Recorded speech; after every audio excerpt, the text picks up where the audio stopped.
John Brown was tried for murder, inciting servile insurrection, and treason at Harper's Ferry.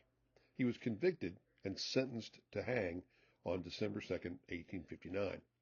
Some, but not all, Northerners across the North reacted to the news of his execution with commemoration, sympathy, and celebration. The Mercury reported on how widespread this was. The Brown sympathizers. The New York Herald of the 3rd December, under the head of Sympathy for John Brown in the North, occupies some 5 columns, in its smallest type, giving accounts of the various public meetings and prayer meetings held in the various cities through the North, expressive of sympathy and support of John Brown. We give a little tasting of them below. New York, a hymn, beginning, "Am I a soldier of the cross?" was sung, and then Rev. H. Garnett read a short and carefully written address. He said the 2nd of December would henceforth be celebrated as the anniversary of the martyrdom of one of the bravest and purest sons of freedom, and would be baptized Martyrs' Day. Account of another meeting is headed by the Herald. The exercises in Dr. Cheever's church prayers for John Brown. A conference in the evening. John Brown a martyr. Reverend Mr. Sloan rose to protest against the statement that John Brown was rash or guilty, or laboring under an hallucination. John Brown, instead of being unsuccessful, was victorious, for he had achieved great moral victory by what he had undertaken. Harper prayed, "We come to thee in behalf of thy servant who is now under the penalty of death, not because of any act of cruelty or of crime perpetrated by him, but because of his love of justice, truth and righteousness, and because of his sympathy with the poor and the oppressed. We beseech thee to awaken us to the continual thought of opposition to all oppressors and tyrants, and grant that the people in this land may awaken to a sense of their responsibility in this matter, and that thou mayest overthrow this terrible system of iniquity, and use the power which is in thine hands for that purpose, and for the attainment of this object." Mr. Lewis Tappan offered the next prayer. He said, "We feel happy that he has been permitted to lay down his life for his fellow men in imitation of thee. Although he took wrong means to accomplish his work, yet he was actuated by a love for the blessed Redeemer, and for the honor of Jesus Christ and the good of his country.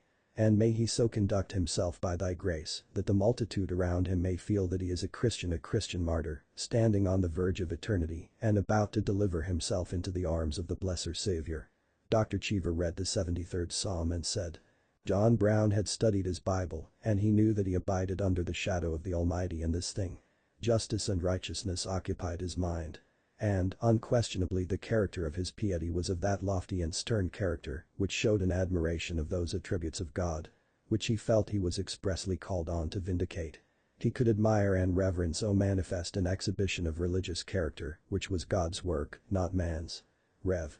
M.S. Hall then prayed, "He thanked God that in our sin-cursed land there was one who would do right when all did wrong, and who reduced to practice the principles of our holy religion. He thanked God for this death and only hoped all present would be raised to a level with him who had gone down in behalf of the oppressed."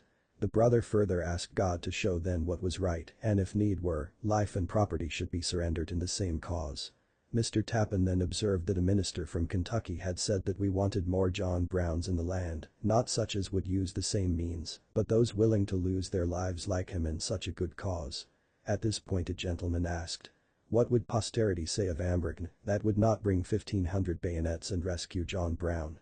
Posterity would say they had not the pluck of those 300 men who fought 5,000 at Thermopylae. Prayer meetings were well enough, but we should fight. There was a Thermopylae to be conquered here. The South had thrown down the gauntlet and expected the North there today. And he told them if there were not enough of Northerners there at the execution to meet them today, their liberties were not worth maintaining. Mr. Fairbanks said he believed God would send forth an army yet which would free the slave, and when that time came, God willing, although he was an old man, he would be in the ranks, if able to walk. A gentleman said that he believed if a proper demonstration had been made, John Brown would have been alive tonight. He never was an abolitionist before, and now he would do everything to emancipate the slave and humiliate the South. Again Albany, December 2, 1859. Today, between 12 and 1 o'clock, 100 guns were fired, commemorative of the execution of John Brown. It was previously hinted in some of the papers that some of the more enthusiastic and impulsive portion of the Republicans intended thus to celebrate the event. A member of the Common Council of the city, at the last sitting, drew up a resolution desiring that body to authorize that demonstration, but his political friends dissuaded him from it. The day a cannon was taken from the state arsenal by the keeper thereof and planted upon the State Street Bridge, from which 100 cartridges were fired by the deputy of the Commissary General. Syracuse, NY, December 2nd. The City Hall was densely packed with citizens this evening, who listened for over 3 hours to stirring and eloquent speeches expressing sympathy for John Brown and his family. The City Hall bell was tolled 62 times, the strokes corresponding with Brown's age. The sympathy for Brown and his family is very strong here. Philadelphia, December. A meeting assembled in the National Hall this morning, where there was an overflowing attendance to offer prayers for John Brown. Boston, December 2nd. Reverend Mr. Grimes, colored, held late prayer meetings at his church last night for John Brown and is continuing them today. John Brown's execution today attracted considerable crowds about the newspaper offices as the evening editions were issued, and several individuals promenaded the streets with crepe attached to their persons. Religious services were held in several of the colored churches the most part of the day. Otherwise, there were no manifestations unusual to everyday life in the city. The bells in Plymouth and New Bedford were tolled at noon today in memory of John Brown. Tremont Temple was crowded this evening to commemorate the death of John Brown. All the colored population of Boston and vicinity were present together with many ladies, a large number of whom attended out of curiosity. On the platform were seated many of the most prominent abolitionists of New England, and erected upon which was the standard of Virginia with its coat of arms draped in black. In front the rostrum was decorated with a large black cross, underneath which was a photograph likeness of John Brown, which was draped in mourning. Mr. Sewell made the opening speech, stating the object of the meeting was one of sympathy and to commemorate the death of John Brown, who be designated as a martyr to freedom. He concluded by cauterizing Governor Wise as the modern Pontius Pilate. William Lloyd Garrison made a characteristic speech, glorifying Brown and his associates, and thanked God that the time had been brought about by the acts of today's martyr, when the sympathies of men of rank were identified with his, which would thus enable him to leave the arena after battling for 30 years for American freedom.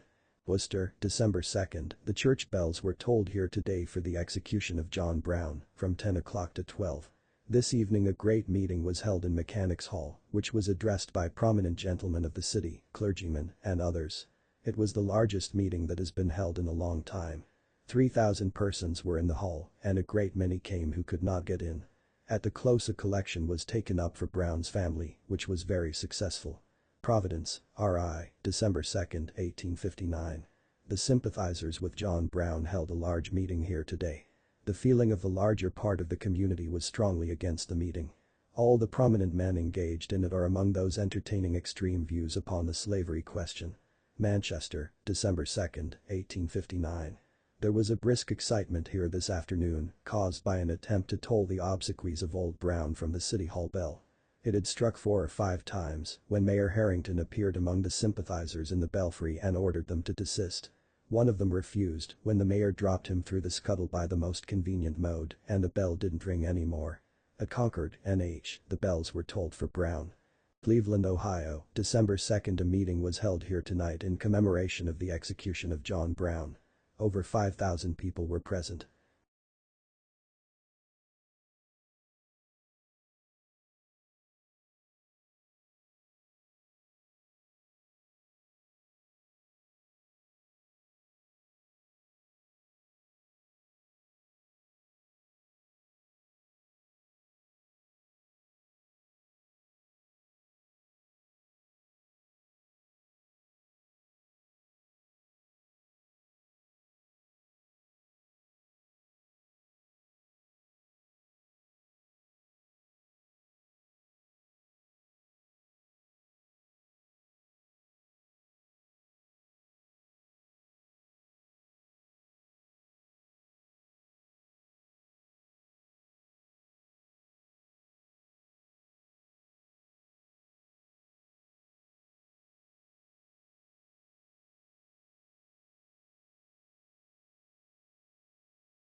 John Brown was indiscriminate in the application of violence.